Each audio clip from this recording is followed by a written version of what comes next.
Sirat Parashat Vaetchanan.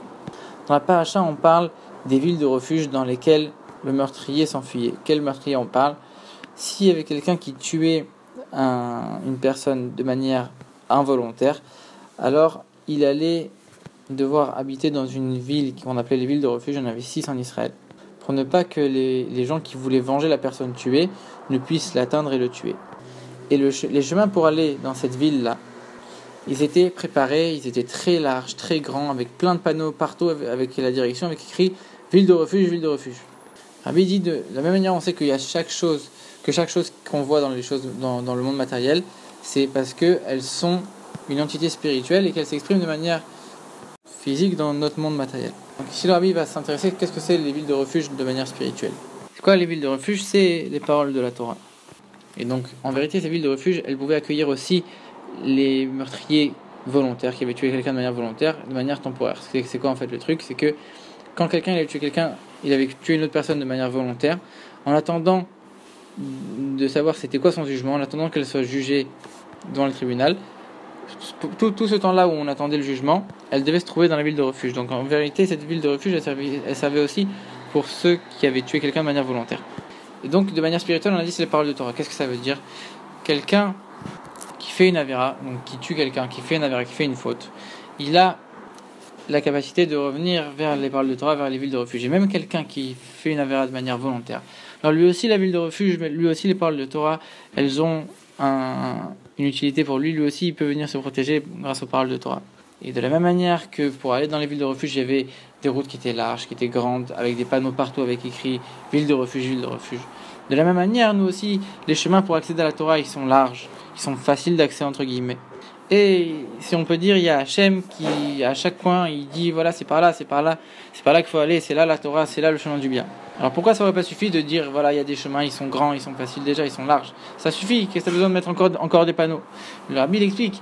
Ok, tu as mis des panneaux, mais peut-être que quelqu'un il va venir, il va se tromper, il ne saura pas où c'est. Si tu mets pas des panneaux pour dire où elle est la ville, alors peut-être qu'on ne saura pas où c'est, on voit juste le chemin qui est large, mais on ne sait plus finalement tellement où aller. De la même manière, Dieu il a donné à l'homme le libre arbitre. C'est quoi le libre arbitre? C'est la possibilité de faire le bien ou le mal. Ça veut pas dire qu'on fait ce qu'on veut, ça veut dire qu'on a la possibilité physique de faire le bien ou de faire le mal. Et Dieu il dit dans un passage de la Torah, regarde, j'ai mis devant toi le chemin de la vie et du bien, et le chemin de la mort et du mal. Qu'est-ce que la passage qui rajoute à la fin? Ou bacharta bachaim, et tu choisiras la vie. C'est-à-dire on a quand même besoin que Hachem il se mette et il te dise, regarde, c'est par là-bas, c'est là-bas le chemin où il faut aller. Si Dieu ne t'avait pas dit, alors tu aurais pu, toi, avec ton intellect seul, trébucher et dire, bon, peut-être je vais aller à gauche dans le chemin de la mort, le chemin du mal. C'est pour ça que tu as besoin que Dieu il vienne t'aider, tu as besoin d'un panneau pour te dire la ville de refuge est là-bas, tu as besoin que Dieu il vienne te dire, voilà, c'est vers la Torah qu'il faut aller. Quand tu as donné le libre arbitre, tu sais que toi, tu as beaucoup de chances même de fauter. Alors tu dois demander à Dieu qui t'aide et qui t'indique où elle est la ville de refuge, qui t'indique où est le bon chemin, le chemin de la Torah. On a besoin donc de l'aide d'Akadosh Baruch Hu. Alors comment on fait pour obtenir l'aide d'Akadosh Baruch Hu, l'aide de Dieu pour savoir où aller, pour savoir le vrai chemin, le chemin de la Torah?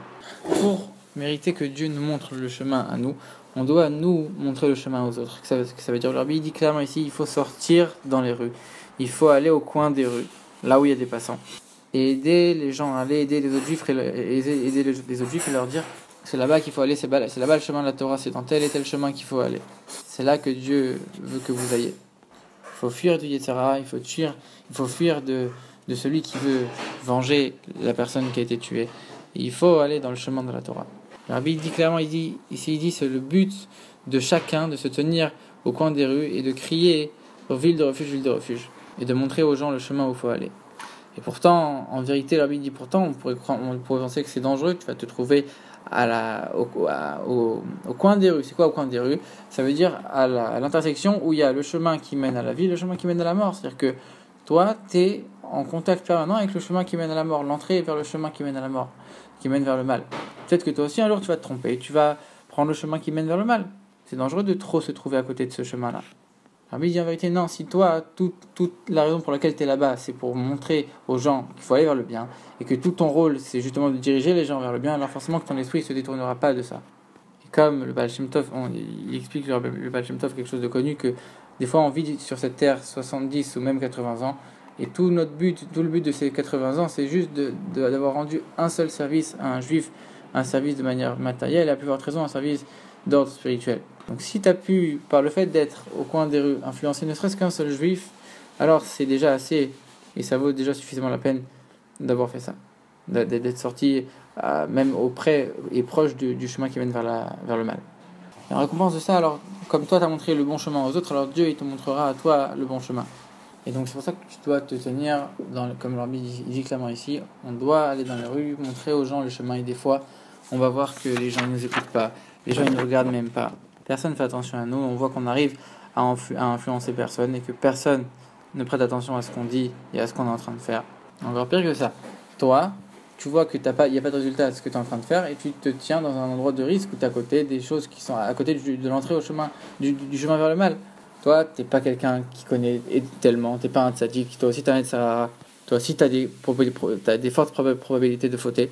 Encore pire, du fait que tu te trouves dans un endroit comme ça, que t'es pas assis en train d'étudier la Torah, que t'es pas dans un endroit sûr, t'es dans un endroit qui est proche du chemin du mal, alors c'est sûr que t'as beaucoup plus de chances de tomber. En plus, ton travail il a même pas servi. Malgré tout, le fait que toi t'as fait ton travail, alors Dieu il va te montrer c'est quoi le chemin qu'il faut suivre et t'auras accompli ta mission, t'auras accompli ton travail. Et le Rabbi cite son beau-père, le Rabbi précédent, en disant que on connaît la différence entre le Baal Shem Tov et les autres grands tzadikim, les autres grands savants les grands savants de Torah, sages de Torah qu'il y avait à son époque. Les autres grands chachamim, ils attendaient que les gens viennent à leur endroit pour étudier avec eux. Alors que le Baal Shem Tov et ses élèves, ils voyageaient de ville en ville pour apprendre avec les juifs qui se trouvaient dans les petits villages là-bas, en Europe de l'Est. Le Rabbi dit ici c'est la même chose que les villes de refuge. Il faut aller sortir vers les autres juifs, il faut sortir dans la rue, aller vers les autres, et pas attendre que les autres viennent vers nous. Et il dit on peut voir ça de deux différentes manières. Il y a, d'après le sens simple, on voit que malgré tout, même s'il y avait des panneaux qui annonçaient où étaient les villes de refuge, c'était que des panneaux, c'était un morceau de bois ou une pierre ou quelque chose d'inanimé qui montrait, pour celui qui sait lire au moins, qui montrait voilà, c'est vers là-bas la ville de refuge. Il y a des gens, ils vont aller sur le chemin, en passage, s'ils rencontrent des gens, alors là, ils vont leur montrer. Et si eux, les gens, ils leur posent la question, alors là, ils vont montrer où il faut aller. Alors que dans l'exemple du Baal Shem Tov, que lui-même, il s'est déplacé vers les Juifs pour leur apprendre la Torah. Lui, il n'a pas fait l'office de panneau, il n'est pas resté inanimé, il n'est pas resté un minéral sans vie. Lui, c'est quelqu'un qui a une vie, qui a une vitalité, qui a de la chaleur. Il n'attend pas qu'on vienne vers lui et qu'on lui pose des questions. Il sort vers les autres pour pouvoir leur montrer le bon chemin. Le Rabbi il explique, c'est pour ça que le Rabbi précédent, il a envoyé déjà des shluchim, il a envoyé des gens pour montrer aux Juifs du monde entier le bon chemin. Et c'est ce que le Rabbi il a continué juste après.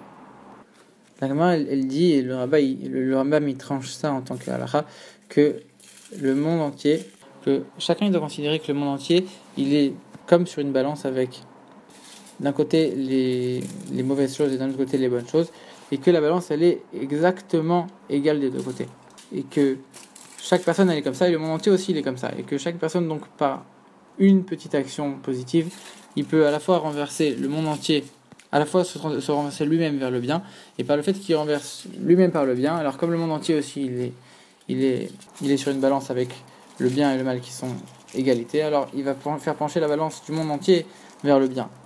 Donc quand toi tu vas sortir dans la rue pour essayer de montrer aux gens le bon chemin, alors même si toi tu penses que tu n'as rien fait et que les gens ne t'ont pas écouté, que personne t'a vu, personne t'a entendu, personne n'a fait attention à toi, alors en vérité rien que le fait que tu sois sorti, tu as fait une bonne action, tu as fait quelque chose de bien et donc tu as renversé tout le monde du côté positif en faisant ta mission qui t'incombait.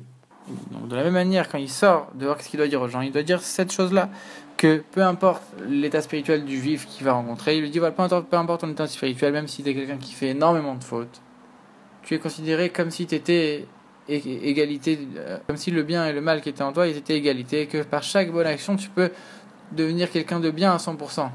Tu peux tout renverser. D'un autre côté, si tu fais une mauvaise action, alors tu peux aussi complètement tout changer dans le négatif. C'est pour ça qu'en lui montrant le bon chemin, alors il peut complètement faire changer cette personne-là, rien que par une petite action.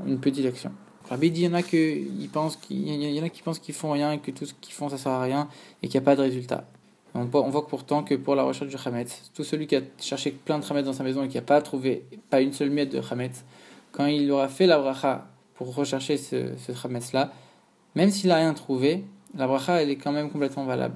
Parce qu'il a fait ce qu'il devait, il a fait sa mission. même s'il n'a rien trouvé, que la bracha elle est sur le fait de trouver du chametz. Le fait qu'il ait fait sa mission, ça rend que la bracha elle est complètement valide, parce qu'il a fait ce qu'il devait faire. Il dit des fois même, toi tu penses que tu n'as fait aucun résultat, toi tu penses que ce que tu as fait ça ne servait à rien, mais en vérité il y a plein de conséquences que toi tu ne peux pas forcément voir. Quand quelqu'un il va regarder par la fenêtre, un juif il va regarder par la fenêtre, et il va voir un jeune, alors ici en l'occurrence Rabbi il parle d'un jeune bachour de la yeshiva, donc un jeune avec une barbe qui court à droite à gauche pour essayer de montrer aux gens le bon chemin. Ou quand un enfant il rentre à la maison parce qu'il a vu ce jeune-là courir partout avec des sirotes pour les enfants.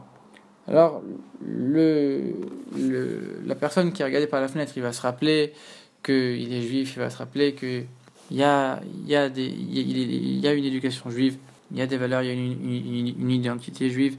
Alors, il dit même des fois, il y en a, ils ont appris quand ils étaient jeunes, ça, c'est certains principes de judaïsme, ils ont oublié en grandissant dans la vie. Il va se rappeler le mot d'Ani de quand il était jeune ou le schéma Israël de quand il était jeune. Et le petit, quand il va rentrer chez lui, il va réveiller encore chez ses parents la même chose, cette identité juive, il va poser des questions pour renforcer son identité juive à lui, à cet enfant-là en particulier.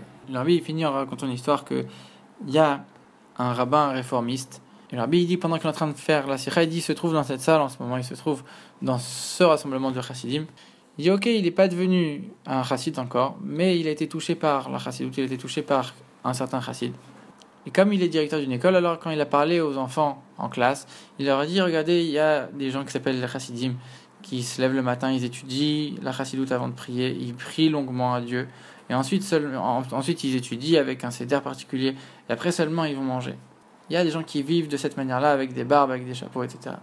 Les enfants, ils n'ont même pas cru, ils ont dit, est-ce que tu parles de quelqu'un qui vivait dans une autre époque, ou peut-être tu parles de personnes qui vivent en Europe. Le rabbin réformiste, il a dit non. Alors aujourd'hui, il est plus réformiste, mais le rabbin, il a dit non, c'est des gens qui se trouvent ici en Amérique. Les petits, ils ne croyaient pas.